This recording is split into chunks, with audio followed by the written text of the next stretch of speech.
Okay, so today I want to speak about why inflation isn't going anywhere. It's not going to go down. Everyone's saying, oh, it's going to go down. No, it isn't. Now, the reason is, let's go with the main statistics. US household savings, how much the savings rate has gone down. It's actually negative now, but the amount of US household savings actually in the banking system has gone from 1.6 billion to 2.4 billion, which means it's gone up, which means there's more money there. So even if people find they're hard up or that the prices of goods have gone up, they can still pay for it because they got savings.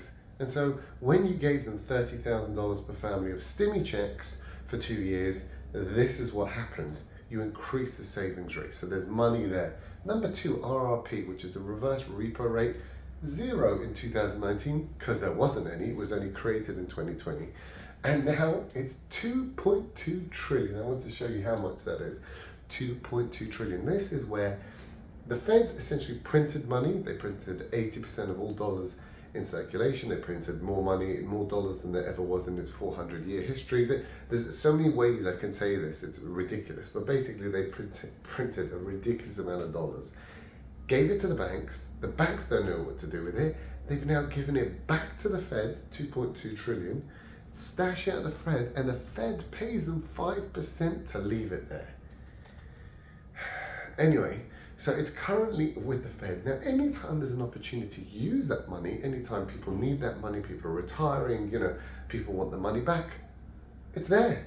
So again, prices can go up, but the money is already there for people to use. Think about savings, right? Let's say you lost your job, right? But you've got your savings, so you can take it out of your pocket and pay for things. So inflation will not affect you until this gets depleted. Now, why will it not get depleted? Well, the answer is US interest payments. US government interest payments have gone from, in 2020, from half a trillion dollars to now $1 trillion. It's like this. It's gone up like a thing, obviously with a rise in interest rates, right? So it's now $1 trillion. The US has to either issue new debt or print dollars in order to pay for that, because obviously they don't earn it from taxes. They cannot currently issue debt because of the debt ceiling. So the TGA, which is the Treasury General Account, which is the government's bank account at the Fed, is currently zero, right? They used to have lots of money in there, now it's zero because of the debt ceiling. So they've spent all their money. They can't issue more debt. So the only option is to print more debt and more dollars. Now, when you print more dollars, what do you think you do, right? And you can see that from the Fed. It's gone up, right, in the last few months. So what do you think happens? You create more inflation. Inflation is simply more money chasing too few goods. When they printed too much money in 2020, it chased limited goods, bumping up the prices. That's all inflation is. There's no supply chain issues. This is a load of rubbish. It's just they printed too much money, right? And that is the problem. So they printed lots of money and they're paying now even more in interest, which means they need to print more money to pay for the interest. Do you see our cycle here? The UK, even worse trouble. The UK, March 2022, borrowed £5 billion. Now that is ridiculous because March is a tax month, right? April is your deadline.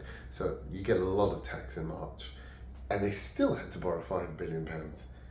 In March 2023, they borrowed a record £21 billion.